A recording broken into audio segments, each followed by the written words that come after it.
Hi guys, Ate Kate here, and for today's video, we're gonna have our day 37 of our daily devotion.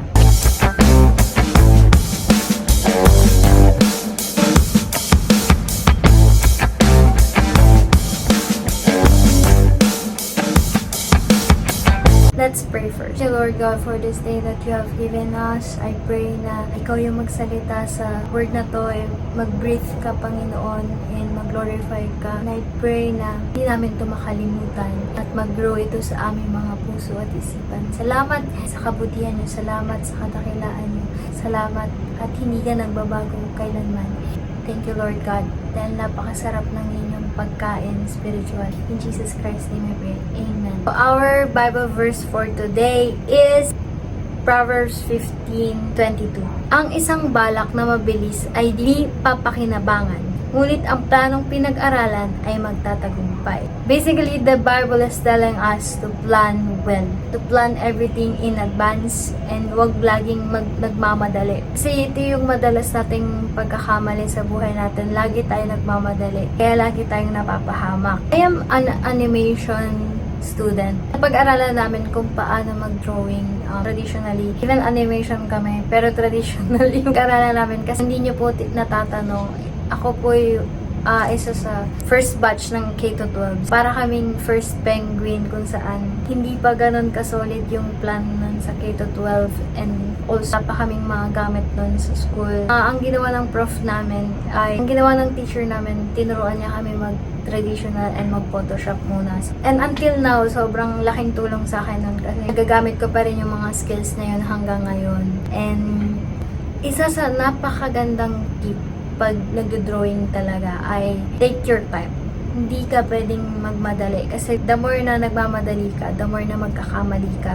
Kapag nagdo-drawing ako, nagfo-focus muna ako sa eyes, tapos ilang oras yun, kahit 3 hours, kahit sa eyes. Kaya basta parang kailangan mong mag-focus sa isang bagay na para mas magmukha siyang realistic. That's why, sa yun sa sekreto ko, kaya maganda yung drawing ko. Kaya sinasabi din ng Panginoon sa atin na meron tayong mga plano, pagplanuhin natin ng mas maaga, ng mas maigi. Dahil pangit kasi kapag lagi tayo nagmamadali. Ang dami kong natutunan sa Bible verse na to kasi church, usually we are planning a lot of things, right? Hanggat maaari, lagyan na natin ng deadline lahat na para madali na lang siyang gawin. Para wala ng gulo, para wala ng away kung sinong gagawa ng ganito. I want to take note of this.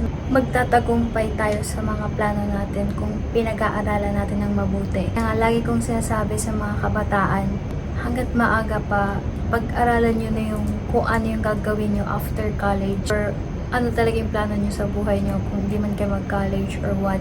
Pag-aralan mo ng mabuti, like 10 years advance, 20 years advance. Kasi ang pangit kasi kapag wala kang plano, ang pangit kapag wala kang vision sa buhay, wala kang pinapatunguhan, wala kang ginogol.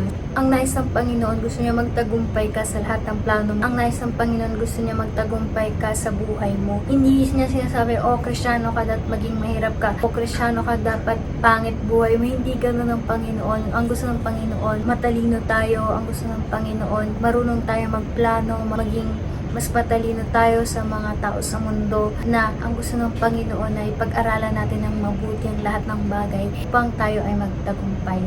Marami man tayong plano sa buhay, suko mo yan sa Panginoon at sabihin mo lagi na let His will be done. Let His will be done. Because meron man tayong mga plano sa buhay, gustong gusto natin, pero yung will pa rin ni Lord talaga ang masusunod hanggang dulo. Slow down. Take your time. Kung ano yung plano ng Panginoon sa buhay mo, take your time to really plan your whole life with God. And syempre, lagi mong isama ang Panginoon sa mga plano mo. Alam ko, ano man yung dinidesire ng puso mo, unahin mo lang ang Panginoon at ibibigay niya yan sa'yo. Psalms 37:4. Delight thyself also in the Lord, and He shall give thee the desire of thine heart. Delight yourself in the Lord. You will be victorious. In Jesus Christ's name. So, God bless, and see you tomorrow. Ate Kate out.